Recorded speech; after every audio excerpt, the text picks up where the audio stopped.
Jesús de Nazaret no dejó nada escrito. Es decir, es un hombre que depende de los que escribieron sobre él. Por lo tanto, es un fenómeno secundario, la figura de Jesús. Y entre los que escribieron sobre él, hay uno que es importantísimo porque dio la pauta y la interpretación de lo que él consideraba con razón los dos grandes momentos de la vida de ese personaje, que era su muerte y su resurrección. Y ese personaje fue Pablo. No tenemos ningún documento sobre los orígenes del cristianismo, ninguno, absolutamente ninguno, fehaciente, que no sea el Nuevo Testamento. No valen evangelios apócrifos desde un punto de vista científico e histórico, absolutamente nada para concentrarse en la figura de Jesús, ni tampoco para concentrarse en la figura de Pablo. Es decir, nuestra única fuente es un solo libro, el Nuevo Testamento. Y si ustedes analizan el Nuevo Testamento y lo ven con ojos realistas, observarán que de 27 libros que componen este conjunto de libros, que es el Nuevo Testamento, 14 dice la tradición que han salido de la pluma de Pablo. Fíjense, 14. Y 4 evangelios que son, sin duda alguna, paulinos en su origen. Es decir, escriben después de Pablo. Desgraciadamente, el Nuevo Testamento, en el orden que se edita normalmente desde el siglo IV, pone a los evangelistas delante como si primero fueran los evangelistas y después fuera Pablo. Eso es claramente erróneo. 25 años antes de que escribiera el primer evangelista, escribe Pablo y determina el pensamiento del evangelista. Siguiente. Del mismo modo que Marcos, que es el primer evangelista, tiene la suerte de crear un subgénero literario, que es el Evangelio, que es asumido absolutamente por todos los evangelios que vienen después. Absolutamente por todos. Entonces, tenemos que concluir que de un análisis del Nuevo Testamento, reforzado si quieren por la siguiente idea, Pablo, que no es uno de los 12, tiene, como digo, 14 cartas. Y para los otros 12 apóstoles, el Nuevo Testamento solo tiene 7, de las cuales 2 o 3, Judas, segunda y tercera de Juan, segunda Pedro, son pequeñísimas. Y además, algunas de ellas que llevan el nombre de Judas, hermano de Santiago, o de Pedro, otra de las grandes figuras de la Iglesia, resultan que tras un análisis, la ciencia cae en la cuenta que su teología es profundamente paulina. Fíjense si tiene importancia este pensador, Pablo, que una carta tan tremendamente judía en apariencia como es la carta de Judas, el apóstol, no Judas el hermano del Señor, Judas uno de los 12, si ustedes las examinan con una lupa, caerán en la cuenta que esa pequeñísima carta describe a unos adversarios de su idea de Jesús a quienes solo insultan, es decir, no los nombra, pero para describirlos utiliza el cliché del adversario de Pablo en 1 Corintios. Es absolutamente sorprendente. Por lo tanto, aunque yo me pasara medio día intentando ponderar la importancia de Pablo para los orígenes del cristianismo, no sería suficiente, porque es básico. De Pablo depende la óptica es decir, la gafa fundamental con la que nosotros contemplamos la figura de Jesús. Ahora bien, la interpretación de Pablo ha sido, en líneas generales, muy tradicional, con una misma idea, desde, digamos, Marcos, el Evangelio de Marcos, desde el año 70, sobre todo desde comienzos del siglo II, cuando una mano increíblemente rara editó, y digo rara porque no sabemos las barbaridades que hizo, pero las hizo, editó las cartas de Pablo. Entonces, desde el siglo II, y sobre todo a partir de San Agustín, finales del siglo IV, hasta ahora, hasta 1960 o 70, hemos tenido una interpretación de Pablo relativamente consistente. Pablo es un individuo que aborrece del judaísmo, Pablo se convierte al cristianismo y Pablo dice que Jesús de Nazaret, que es el Mesías, ha abolido la ley de Moisés, ya no tiene efecto salvador ninguno, y que a partir del Mesías lo único que importa es otra ley. Esta es, en 3 palabras, la interpretación de Pablo hasta 1970. Pero a partir de 1970 y en las filas no del catolicismo, ni siquiera del judaísmo, comenzó a pensarse si no sería posible que algo de esa interpretación pétrea durante 20 siglos estuviera equivocado. Y realmente, después de mucho pensar, es posible que así sea. Ya en 1965, en una pequeña universidad de Dinamarca, hubo un profesor que se llama Johannes Munk que dijo: creo que no interpretamos bien a Pablo porque a Pablo no le interesa la salvación de los paganos como tal. ¿Cómo que no? Sí, es el apóstol de los paganos. No le interesa, decía Johannes Munk, y analizaba el texto y decía, lo que le interesa a Pablo es la restauración de Israel. Y dentro de Israel, restaurado, que se salven algunos paganos. Eso fue un bombazo. No, yo creo que no lo había pensado nadie hasta ese momento. Y les digo con toda sinceridad que yo llegué a la misma conclusión antes de haber leído a Johannes Munk. Por eso explico, ¿qué es eso de la restauración de Israel? Pues brevemente. Israel, el pueblo elegido de Dios, consta de 12 tribus, pero en el año 721 a.C., Salmanasar, un rey asirio, conquista lo que es Israel, el reino del norte, y deporta a Asiria, Babilonia, a casi 10 tribus. Y esas 10 tribus desaparecen de la historia.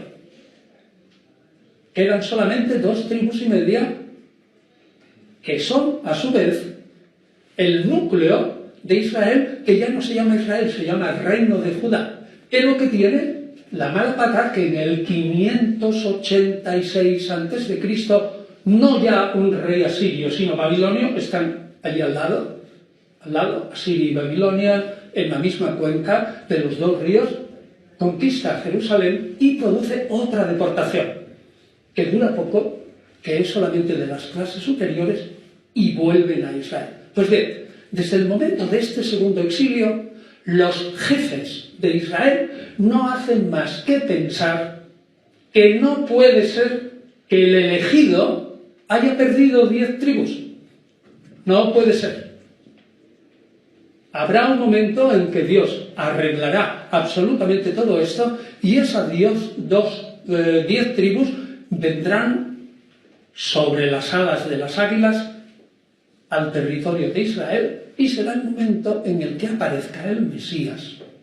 Y en ese momento en el que aparezca el Mesías y vengan misteriosamente esas 10 tribus, se inaugurará el reino mesiánico. ¿Y saben ustedes lo que es el reino mesiánico en todo el Antiguo Testamento? Es decir, en todos los profetas. Pues es que un pueblo minúsculo como es Israel es el centro del mundo. Y con el brazo de Yahvé, dicho con palabras de Mateo, con 12 legiones de ángeles, ese minúsculo territorio, imagínense una tierra plana, redonda si quieren, o cuadrada, da igual. El sistema más bien era una tierra redonda, plana, y en el centro está Israel. Y el centro del centro es el monte Sión. Pues ese pequeño centro, con el brazo de Yahvé, conquistará a todas las naciones de alrededor. La tierra es plana. Las naciones que no se dejen conquistar para Dios, es decir, que admitan a Yahvé como Dios, perecerán. Y las que admitan a Yahvé como Dios se quedarán, si no se convierten al judaísmo, a Israel, pues se quedarán alrededor de Israel y traerán todos los dones de la tierra, de esa tierra plana, a la montaña de Sión.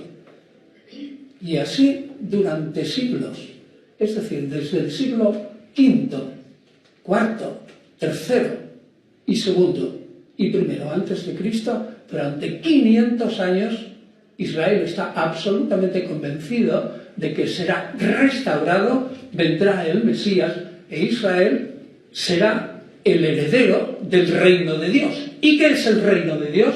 Pues justamente es la aniquilación de todos los pueblos, que Israel en el centro viva en una jauja feliz y el mundo viva en paz hasta que Dios quiera. Y luego ya vendrá otra etapa que será el paraíso, que serán nuevos cielos y nueva tierra. Pues bien, Johannes Munk dijo, si se examina muy bien el pensamiento judío de Pablo, casi seguro es que pensaba como Jesús, que la teología de la restauración de Israel era la verdad, que vendría un momento maravilloso en que todo el mundo, si quisiera, se podría incorporar a Israel y si no, al menos, adoraría a Yahvé y se salvarían de algún modo. Y Jesús estaba en esa línea, y dice Johannes Munk, y Pablo en esa misma línea. Y lo único que trae Pablo es la idea de el tiempo mesiánico ha llegado, va a comenzar el tiempo de Israel, y en este momento unos cuantos paganos se van a incorporar a Israel, y entre esos paganos estaremos nosotros. Y es Pablo el que dice, ha llegado el momento de que los paganos se metan dentro de Israel. Pero Johannes Munk tiene razón. ¿Qué le interesa a Pablo? ¿El pagano como tal o Israel? Lo que le interesa es Israel. Es una cosa verdaderamente impresionante porque da la vuelta a todo el pensamiento. Ya Pablo deja de ser el apóstol de los gentiles por sí mismo y es el apóstol de los gentiles para que sean injertados en Israel, y quien se salve es el Israel completo, compuesto de judíos de la época del Mesías y de gentiles que admitan al Mesías. Eso ya lo dijo en su fundamento Johannes Munk en 1965. Y 5 años más tarde, el que fue obispo de Estocolmo, obispo luterano, ojo, un obispo luterano, por lo que voy a decir ahora, dijo que analizando a Pablo, probablemente Martín Lutero se habría equivocado. Un obispo luterano. ¿Qué es lo que dijo Martín Lutero? Pues lo mismo que San Agustín. Martín Lutero era un agustino, era profundamente agustiniano. Y lo que dijo, una vez venido el Mesías supera absolutamente la ley mosaica, instaura la ley del Mesías, Gálatas 6:2 o Romanos 8:6 y siguientes, y una vez instaurada la ley de Mesías, la ley de Moisés no vale para nada.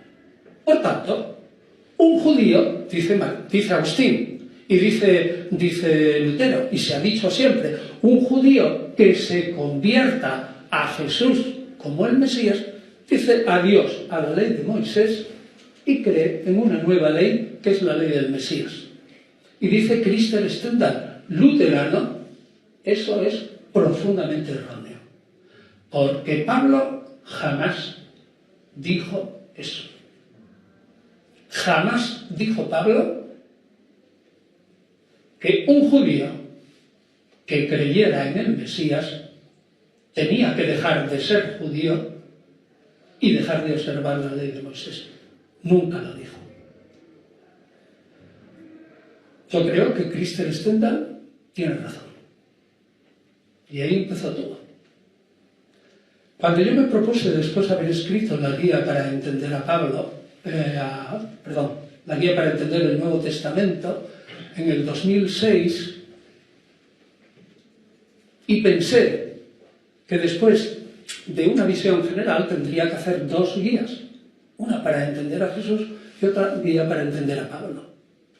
Pero como cronológicamente Pablo era primero en cuanto a la transmisión, pensé que primero me voy a dedicar a Pablo y luego a Jesús. No he escrito todavía el libro sobre Jesús, para el que todavía, después de más de 40 años de estudio, quizás no me considere competente, y no es una broma. Entonces, dediqué 4 años a estudiar esta nueva tendencia. La tradicional ya la conocía. Y me di cuenta que los judíos habían caído a su vez en la cuenta de que el camino abierto por Johannes Munk y por Christer Stendhal era un camino fructífero. Y que los judíos que durante finales del siglo XIX y el XX habían metido a Jesús de Nazaret dentro del redil del judaísmo, me explico. Jesús de Nazaret y Pablo son tabúes para la inmensa mayoría de los judíos hoy. Es decir, aborrecen hablar de ellos. Menos los científicos, que han caído en la cuenta que Jesús de Nazaret fue un judío y que la perla de la predicación de Jesús, que son las parábolas, son probablemente la perla de la literatura judía del siglo I. Pues bien, yo caí en la cuenta que había mucha literatura que empezaba a nacer entre la crítica judía científica, tanto en Israel como en Inglaterra y Estados Unidos, en esta misma tendencia de Munk y Stendhal. Y entonces me puse a estudiar a Pablo. ¿Y saben qué pasó? Pues que me desesperé. Me desesperé. Y noches enteras no podía ni dormir porque no conseguía armar una imagen ideológica clara del pensamiento de Pablo. No podía presentar a un Pablo consistente y coherente. ¿En qué, sobre todo? En que si uno lee a Pablo, sus doctrinas o sus sentencias sobre la ley de Moisés son en apariencia radicalmente contradictorias. Es decir, que si ustedes leen el Pablo que nos has transmitido, ese misterioso editor del siglo II, lo leen hoy, dicen, este Pablo estaba loco.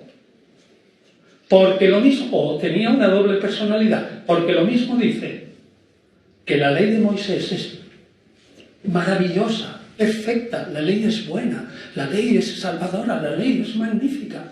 Y por otra parte dice unos disparates, la ley es una porquería, y es que la ley no sirve para nada, no sirve para salvar, ha venido solamente para señalarnos que somos pecadores. En realidad, la ley lo único que ha hecho o hizo hasta la venida del Mesías es sumir a la humanidad en más pecado todavía. Entonces uno lee eso y dice, es imposible. ¿Cómo yo arreglo esto?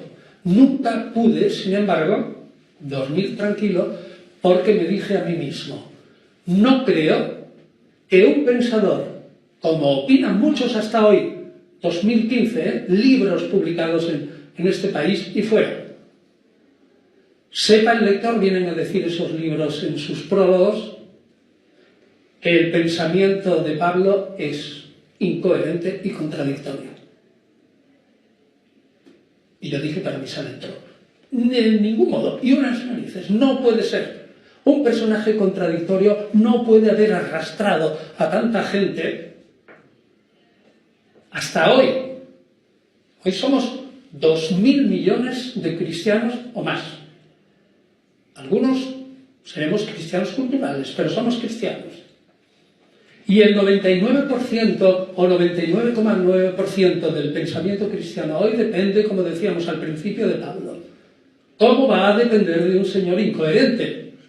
Evidentemente que no. Lo que hizo la interpretación tradicional es quitar aquellos pasajes de Pablo en los que hablaba de la ley de Moisés como algo maravilloso y se quedó solamente con los negativos. Evidentemente rebanó una parte de Pablo, con lo cual hizo un Pablo coherente, pero los textos están ahí. Y cuando estuve a punto por 2 veces de dejar de escribir una guía para entender a Pablo, es decir, yo no ofrezco lo mismo, para decir lo mismo no escribo. Tuve una especie de pantera de luz que saltó en medio de una noche oscura. Y la idea fue esta. Si ustedes toman el capítulo 2 de Romanos, al principio, 2:12, verán ustedes que Pablo dice una cosa insólita.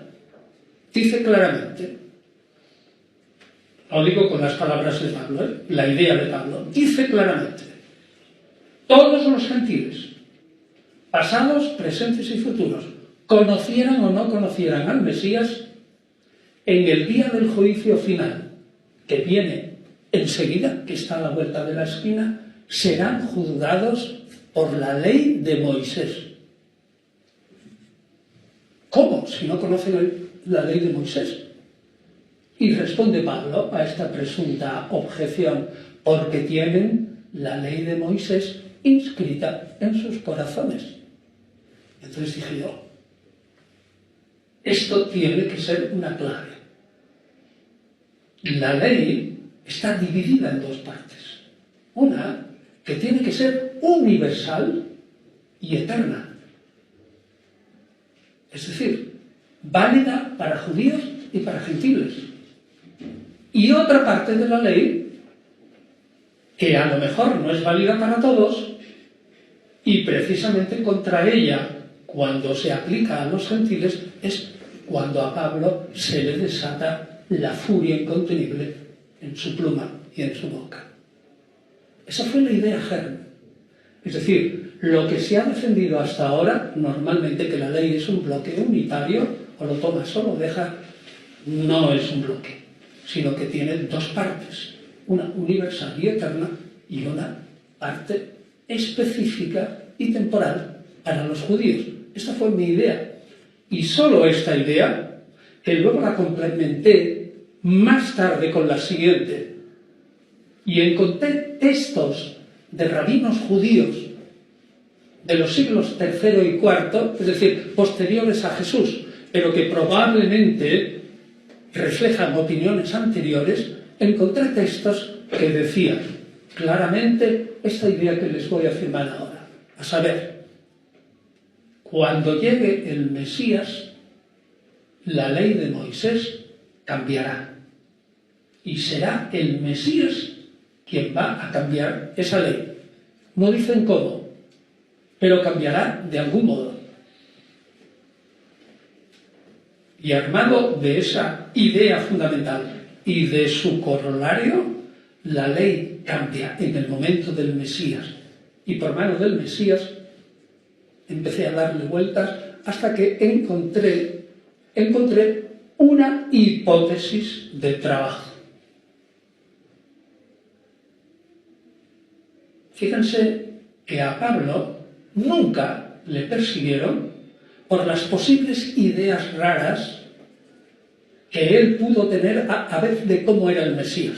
Como el Mesías era un hombre y sin embargo después de resucitar, cosa muy rara en el judaísmo, Es decir, la resurrección de una persona antes del juicio final. Casi no hay en el judaísmo. El pueblo lo creía, pero me refiero al judaísmo así de los rabinos escritos, es casi imposible.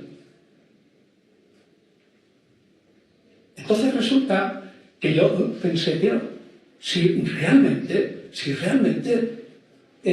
Pablo pensaba en una entidad de un Mesías que era humano y a la vez divino después de resucitar, le habrían criticado.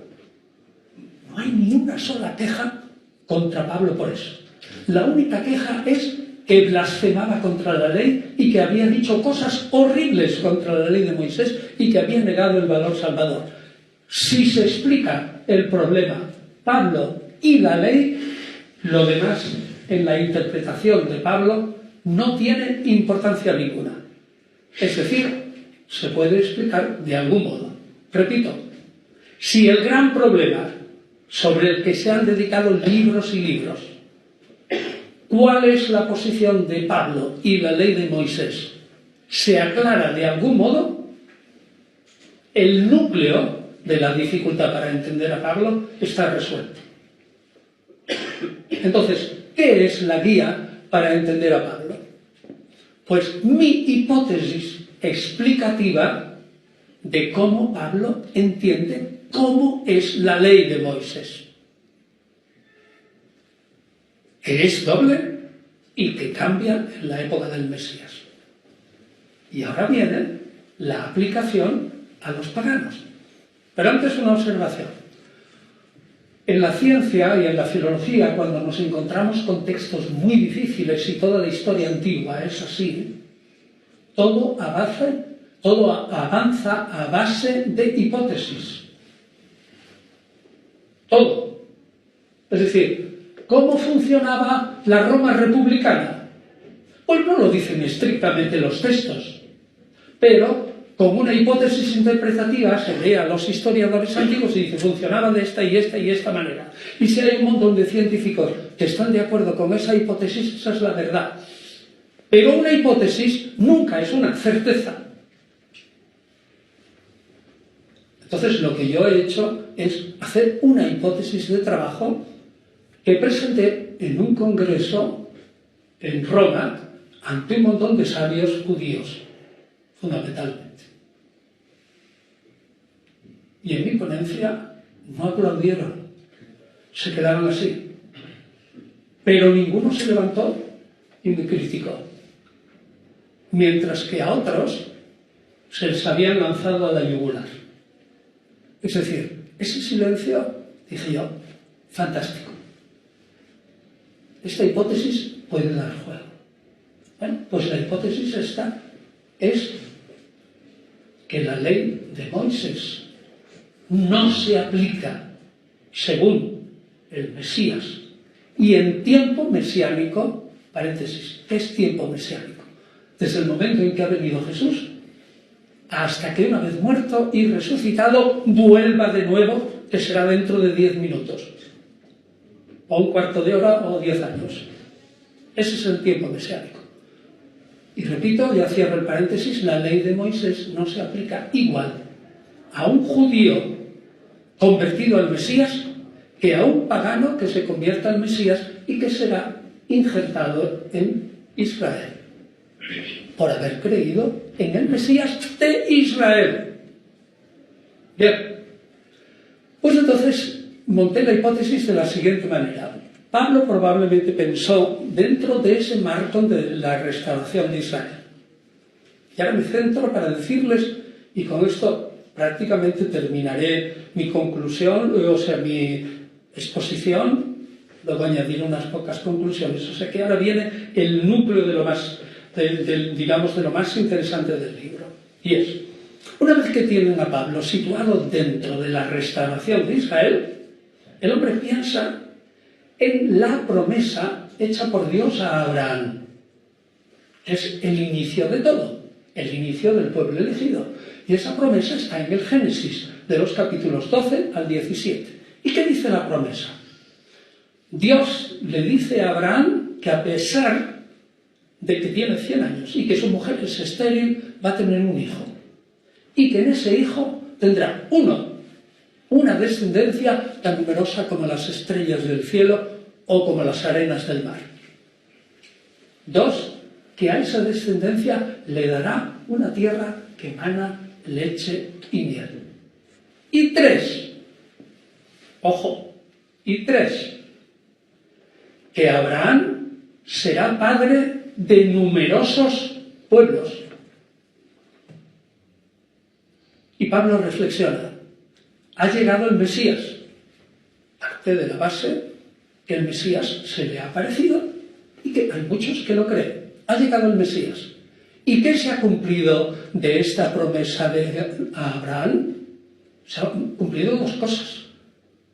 La descendencia de los judíos es numerosa, está extendida por todo el imperio y por todas las naciones, desde Anglia hasta la India y más allá. Es decir, todo lo conocido está lleno de judíos. Segundo, le daré una tierra que emana leche y miel. Es Israel y la tenemos. Pero, y la tercera parte, serás padre de numerosos pueblos. Es evidente que no se ha cumplido.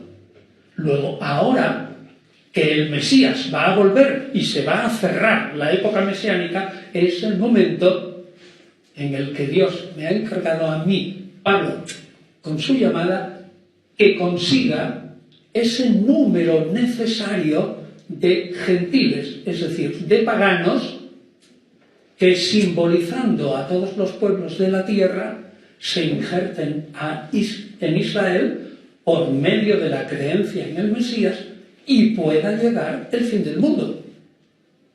La idea de Pablo es bien sencilla. No llegará el fin del mundo, es decir, no vendrá el Mesías, está esperando en el cielo, hasta que se cumpla la promesa completa a Abraham. Y solo se han cumplido 2 partes. Falta la tercera. Y entonces es cuando Pablo se lanza a una locada carrera para encontrar paganos que crean en el Mesías. Y como queda muy poco tiempo, ¿saben lo que hace Pablo? Que de tonto no tiene un pelo. Busca un caladero fácil de futuros conversos. ¿Y cuál es ese caladero fácil donde pescar? Pues todos los paganos que están alrededor de la sinagoga en el siglo I en el Imperio Romano, que había muchísimos paganos que iban a la sinagoga todos los sábados porque les gustaba el judaísmo, les gustaba el Dios del judaísmo, la moral del judaísmo y les gustaba sobre todo la seguridad social, el sistema social de ayuda que tenían los judíos, donde sus viudas no tenían que vender a sus hijos si se quedaban viudas. El grupo las sostenía. Pero tenía una dificultad, que para salvarse plenamente, según los judíos, había que hacerse judío. Pablo piensa solo en los varones. El problema de la conversión de las mujeres no lo trata Pablo. Yo podría hablar largamente por qué, pero no viene al cuento ahora. Y esos no judíos, gentiles, que estaban allí en la sinagoga dando vueltas todos los sábados, estupendo, muy contentos con los judíos, pero nadie, o casi nadie, se hace judío. ¿Por qué? Porque tenían que circuncidarse. Imagínense un adulto que le tienen que circuncidar su pene, no con un cuchillo estupendísimo, sino de ahora, moderno, sino con un cuchillo de sílex, que es obligatorio. Eso es una carnicería. Y cuando va un individuo después circuncidado, si sobrevive y no muere de una septicemia, va al gimnasio y le ven desnudo y todos, ¡ja, ja, ja, mira, ese es un judío! Y se ríen de él. Y no se convertía a nadie. Y viene Pablo y dice, falta muy poco para el final. Dios me ha revelado que hay una nueva condición para que se salve ese número de gentiles que serán los numerosos pueblos, hijos de Abraham. Y serán estos que crean en el Mesías. Bien, primera condición, creer en el Mesías. Pero son gentiles, no tienen por qué hacerse judíos, no tienen por qué circuncidarse y no tienen por qué observar las prescripciones sobre los alimentos y la pureza ritual que constituye la parte más terrible y onerosa de la ley de Moisés. Es decir, esos gentiles que son necesarios para que se salve Israel, se salvarán ellos mismos con tal de que crean en el Mesías y solo necesitarán cumplir la ley universal y eterna, la parte universal y eterna de la ley de Moisés, que es el decálogo, al fin y al cabo. Y los otros preceptos del Mesías que se reúnen en uno solo, en uno, la ley del amor o ley del Mesías, así, dicho especialmente, la ley del Mesías o ley del amor. Porque quien ama, y lo dice San Agustín muy paulinamente, ama y haz lo que quieras, es decir, no harás nada malo. Y añade Pablo, estos gentiles absolutamente necesarios para que venga el fin del mundo, para que Abraham sea el padre de numerosos pueblos cuando se incorporen a Israel por haber creído en el Mesías, estos gentiles, y aquí ya tuvo una nueva dificultad con su pueblo, estos gentiles se van a salvar exactamente igual que nosotros los judíos. Ahí vino el follón. Porque los judíos, hasta hoy, se imaginan que el cielo, permítanme el ejemplo, es como un teatro. Y el teatro hay un patio de butacas maravillosos, está poniendo una ópera espléndida, y el patio de butacas, pues hay poca gente. Bueno, y están genial, y bien sentados, y les sirven champán, y están viendo la cosa en los entreactos, y hablan con los ángeles, pero aquellos que creen en Yahvé, pero no se hacen judíos, se salvarán también, pero no irán al patio de butacas, irán al gallinero. Y allí tendrán una salvación, sí, están viendo la ópera, sí, pero a lo mejor detrás de una columna. Y oyéndola mal y viéndola muy pequeñito, y de champán nada. Es decir, salvación de primera clase para nosotros, los judíos. Y aquel que no se haga judío, salvación de segunda y de tercera. Y viene ahora este Pablo y nos dice que estos gentiles, con tal de creer en nuestro Mesías, el Mesías de Israel, son esos pueblos que van a ser hijos adoptivos de Abraham, que será padre de numerosos pueblos, que solo tienen que cumplir el decálogo, que no tienen que circuncidarse, que no tienen que observar las leyes de los alimentos y encima van a ir al patio de butacas. Muerte a Pablo. Eso es exactamente lo que ocurre. Muerte a Pablo. Y así lo hicieron. No lo mataron de milagro porque lo intentaron varias veces. Y al final probablemente lo mataron. Este es el núcleo de la teología paulina. El gentil, él deja aparte a los judíos. El gentil que se va a incorporar, el pagano, a ese Israel restaurado de los últimos tiempos, que se restaurará. Ojo, que no ha venido el Mesías, porque lo está deteniendo el que no se convierten tantos gentiles cuantos Dios quiere.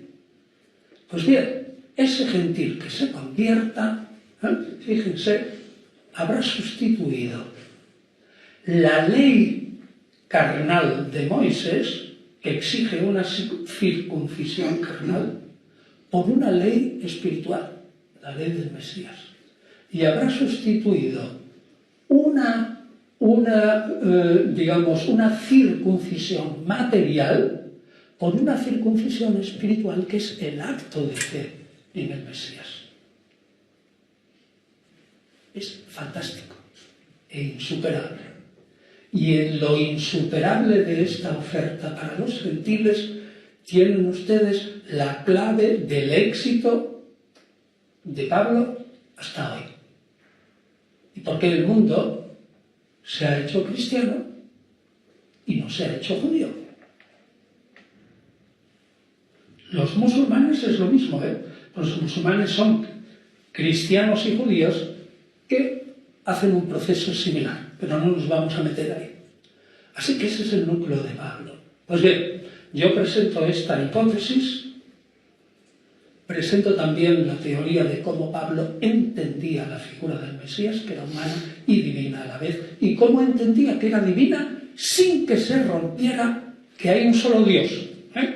Eso es lo fantástico. Para el siglo XXI es difícil de entender, pero para ellos no era tan difícil.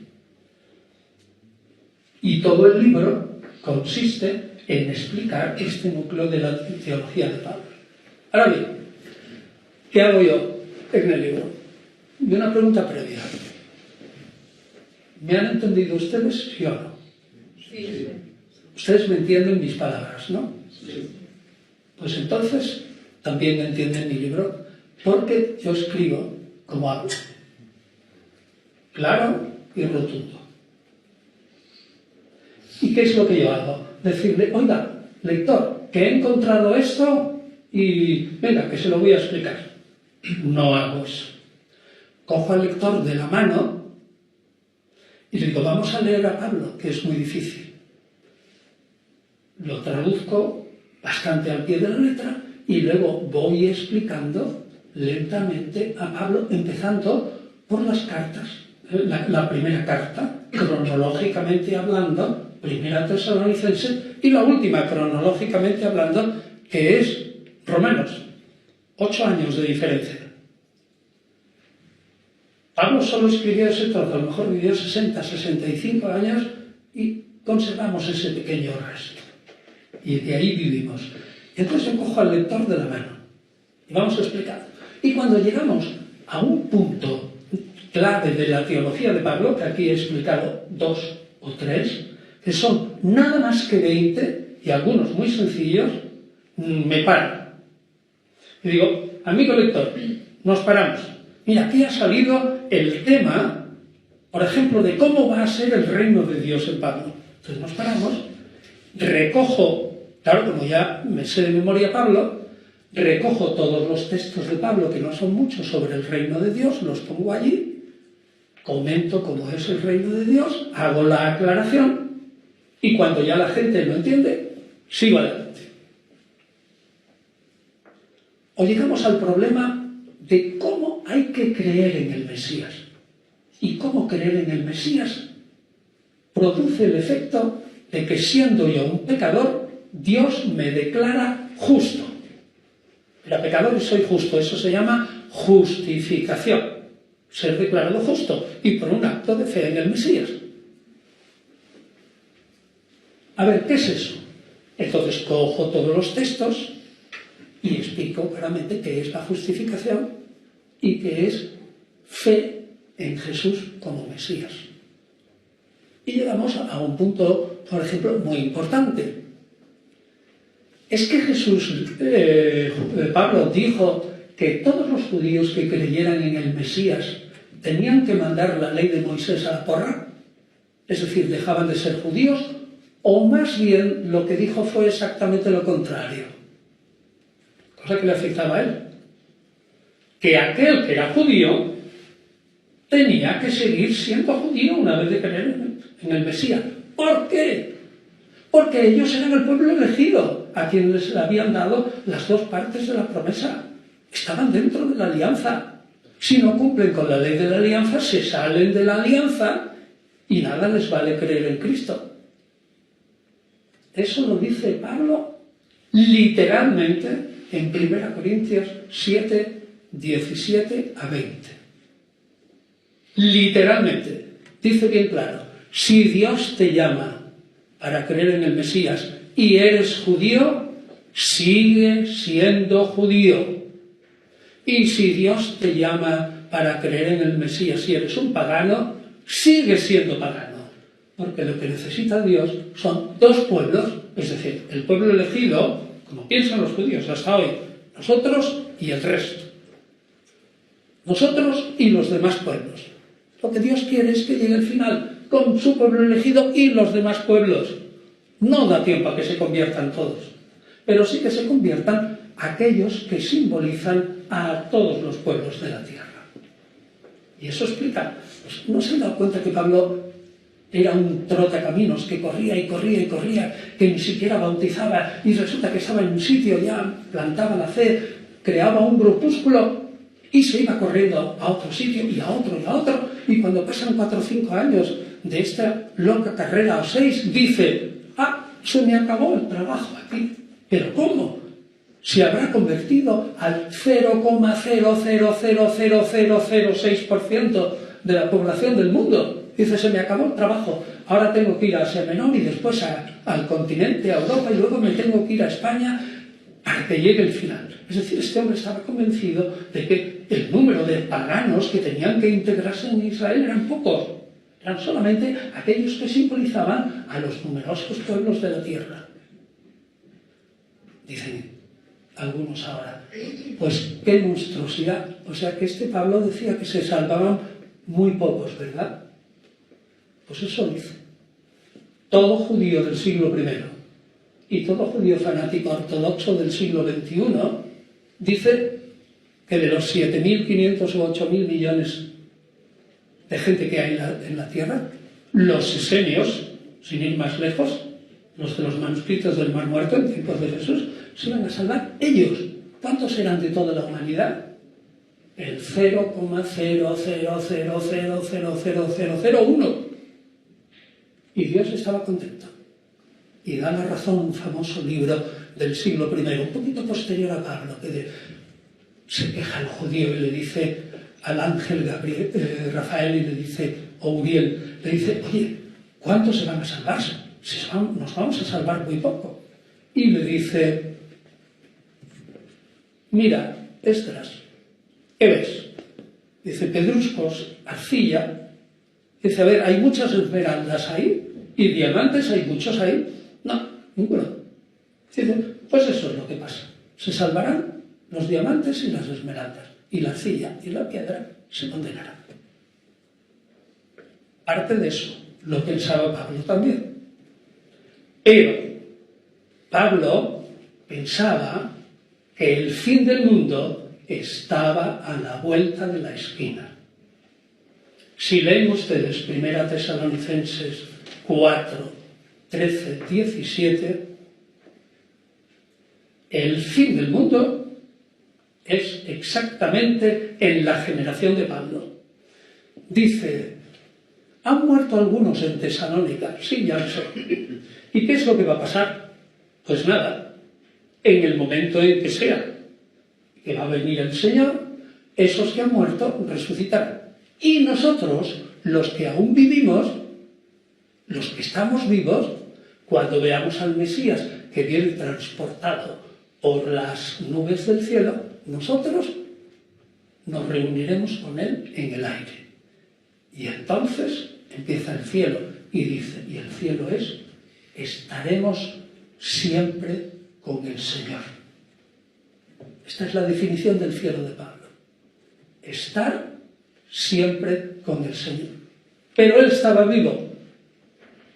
Y los que se iban a salvar, pues eran los que había convertido. ¿Qué ha ocurrido?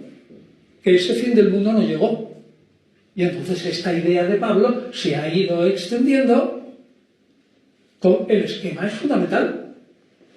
Y el esquema sigue. Quien se salva es Israel y nosotros los gentiles pues nos incorporamos a Israel y nos salvaremos. ¿Que esto se prolonga? Pues que se prolongue. En el fondo es igual. Ahora, lo que cambia fundamentalmente es la concepción de la ley, que el judío, si se convierte al Mesías, no tiene por qué dejar de ser judío, ni el pagano, si se convierte al Mesías, tiene que dejar de ser pagano.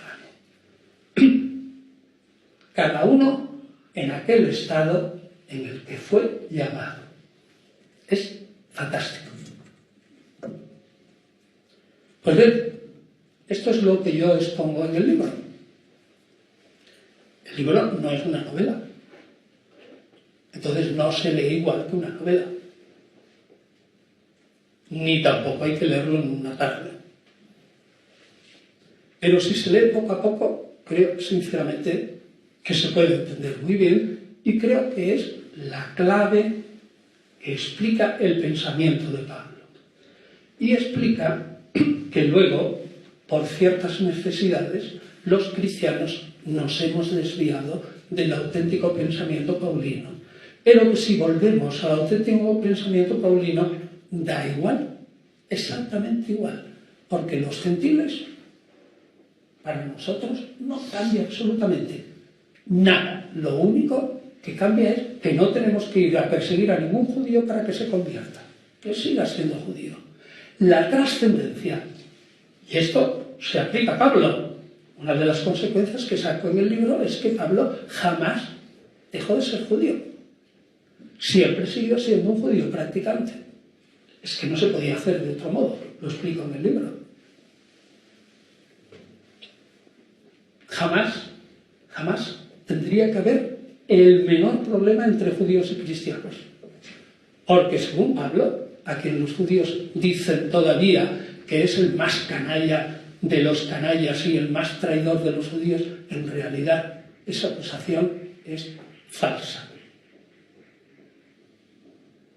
Él siempre fue fiel a su pueblo. Y si leen ustedes Romano 9, lo dice al principio con entera claridad. Yo acepto incluso ser condenado para siempre al infierno, que me aparten del Mesías con tal de que se salve mi pueblo. Es terrible. Ese es Pablo.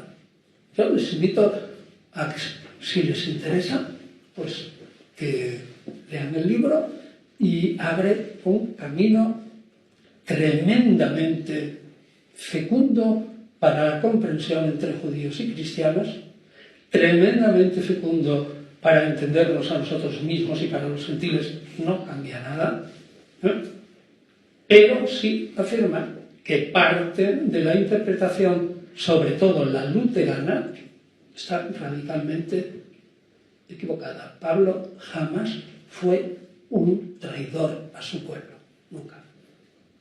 Fue siempre fiel. Esto es lo más novedoso. Muy bien, esto es todo. Muchas gracias. Pablo no se convierte a nada.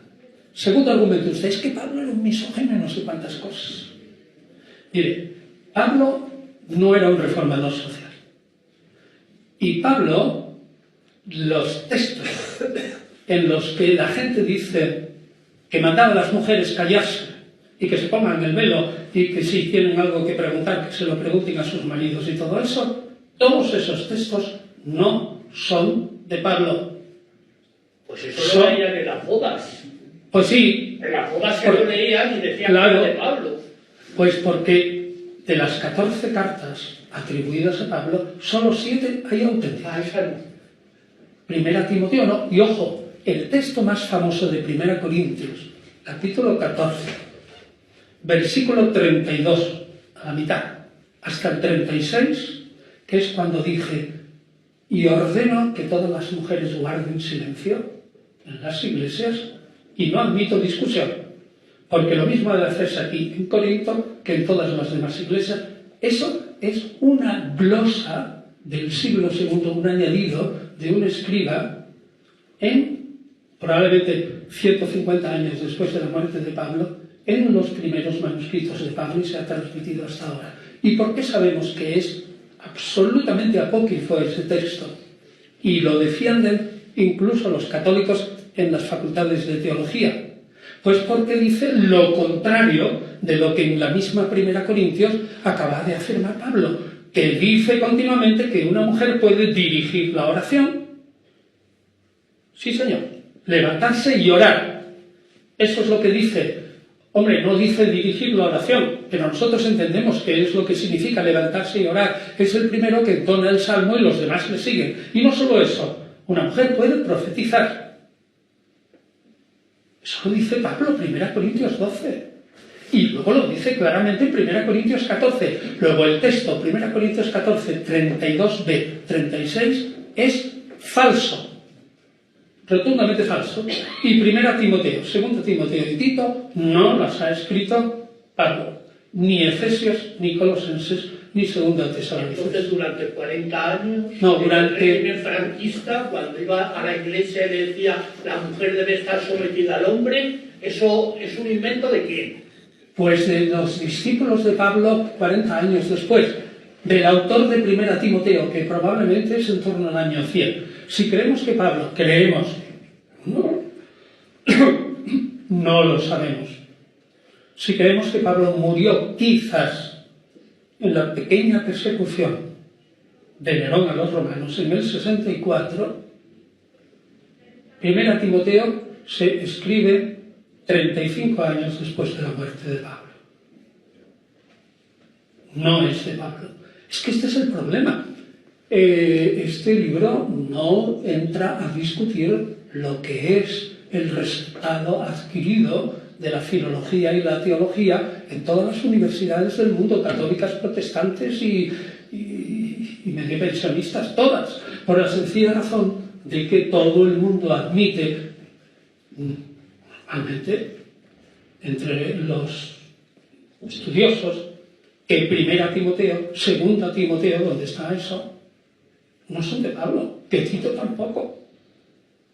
De Colosenses hay mucha duda, y de Efesios, pocas, y de Segundo Tesalonicenses tampoco. Siento machacarle sus cosas, pero realmente es lo que pasa. Nos faltan todos los condicionantes culturales para comprender cómo los lectores entendían una carta de Pablo. A saber, nosotros no tenemos ahora qué explicaciones les dio Pablo en las semanas o meses que estuvo allí. Carecemos de esos datos. Se han perdido las cartas de los corremitentes de estos, de los corresponsales de Pablo, que le preguntaban a Pablo y Pablo respondía. Luego, lo que podemos decir es que los primeros lectores lo entendían perfectamente. Pero, como Pablo escribe, es decir, dicta apresuradamente, y emplea siempre la misma palabra, ley, pero curiosamente la ley tiene hasta 5 o 6 significados en Pablo, Pero bueno, normalmente significa la ley de Moisés.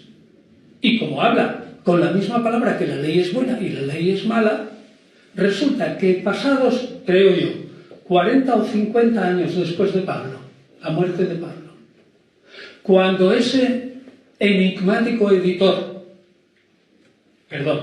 bien puñetero por cierto, porque hizo barbaridades, cierro la palabra y borro, ¿vale? Borro, yo no he dicho esa palabra,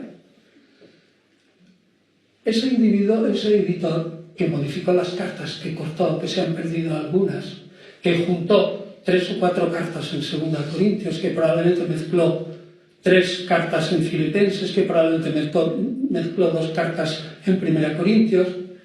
Resulta que cuando, 50 años después de la muerte de Pablo, cuando ellos mismos habían perdido esas claves, empezaron a no comprender a Pablo. ¿Y cuál fue la solución?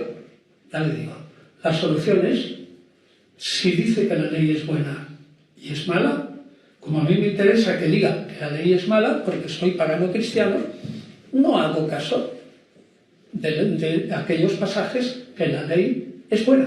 El tema es la interpretación de Pablo de Tarso. A mí me parece importantísimo, porque hay muchísimas personas, incluso con gente que se hable por la calle, que si tienen un poco de cultura, inmediatamente dicen así, Pablo, ese que dicen que fundó el cristianismo. Yo no estoy de acuerdo con esa idea, y si quieren eso lo dejamos para las preguntas, porque la idea de fundar una nueva religión es una cosa muy compleja y probablemente no la hace una persona sola. Pero bueno, dejemos eso. Lo que sí es cierto, que solamente plantearlo así, como la base del cristianismo tal como lo tenemos hoy, y desarrollaremos esta idea, me parece a mí que indica perfectamente la importancia del personaje. Segundo, según el consenso de siglos, Pablo de Tarso, San Pablo, se convirtió al cristianismo. Y esa conversión